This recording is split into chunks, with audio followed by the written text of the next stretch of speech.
Package bee day, so I picked up my bees. Want to hear them?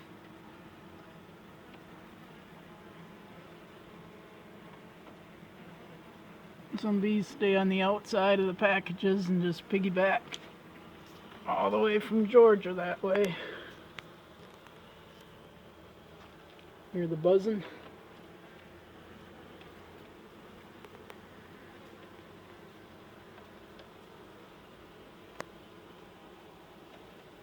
I put my thermometer in here because I wanted to go eat lunch, and I left the bees in the van while I ate lunch, and I wanted to make sure they didn't overheat.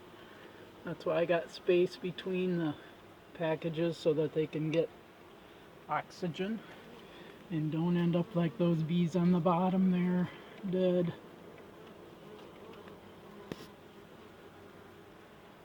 Now we got to get them in the hives, but this hive and the hives that I'm doing here have no comb and no honey whatsoever.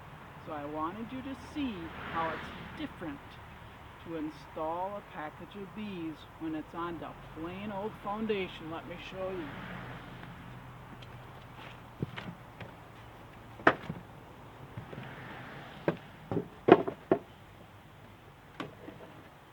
Plain foundation here. I got a rubber band to hold the queen cage on. It's a good idea. Now I'm going to do foundationless frames here, so that's just my style. In the brood chambers where the queen lays the eggs and the honey supers, I always use foundation that supports the comb when it's spinning in the extractor when you're harvesting. But I like to do foundationless. In your second year and beyond, you can try that. It's really fun. I enjoy it thoroughly, but bees can do some wonky stuff with the comb, so it's good to use foundation your first year, maybe 2 years. Alright, it's me and 10 or 12,000 of my dearest friends here. This is a package of bees, 3 pounds of bees. There's a queen in a cage in that mess of bees. There's a feeder can in here. Pop that thing off, see the feeder can.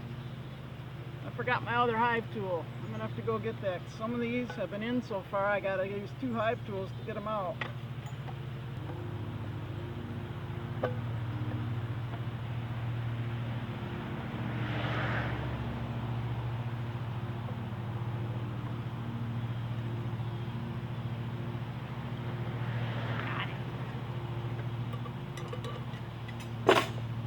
Hang on tight and bonk those bees down. Ready? 1, 2, 3.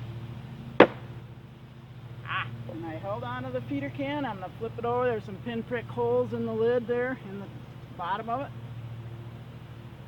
Queen is attached. The cage is attached to that strip. And there she is. Yes, she's alive. I had one that was dead today, so be sure and check that you got a live queen in there. She's hard to spot because she's not that much bigger at this point, but she'll bulk up once she starts laying eggs and they feed her well. But you can tell she's got a pointed abdomen.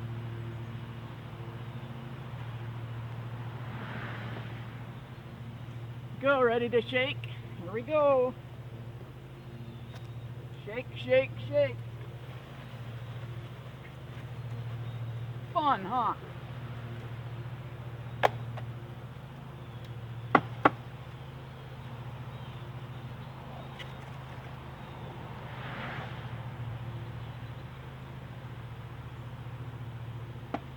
Got a bunch of bees in there. Want to see them?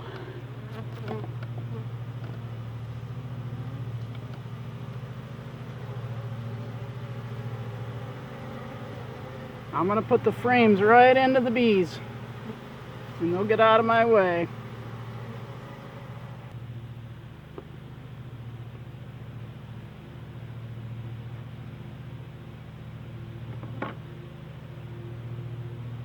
Make sure to put the queen's screen part of that cage outward so that the bees can feed her through the screen. And on the candy end, pull out the cork.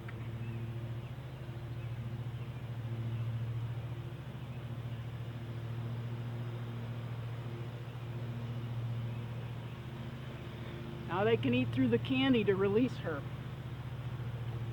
Takes a couple days, that way they can get used to her smell.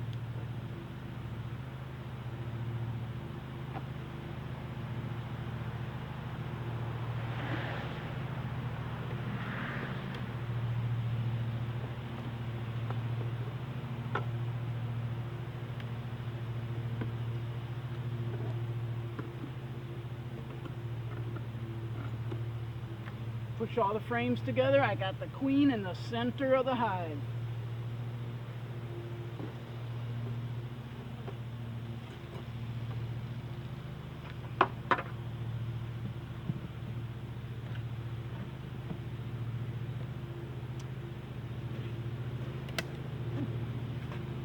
Got an entrance reducer on there, opened about this wide, so that the bees don't have much space to guard that way. I want them busy making comb in that hive. That's their job now, to make comb.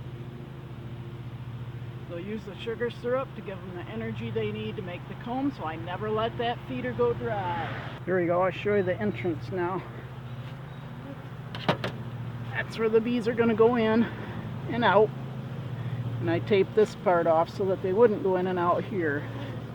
Ooh, that rain kind of made that tape loose. See, I cut my entrance reducer so that it would be able to fit a Boardman feeder in there, but this one I cut a little too short, so I had to put some tape in there instead. I might put some better tape in. See the bees in the cage?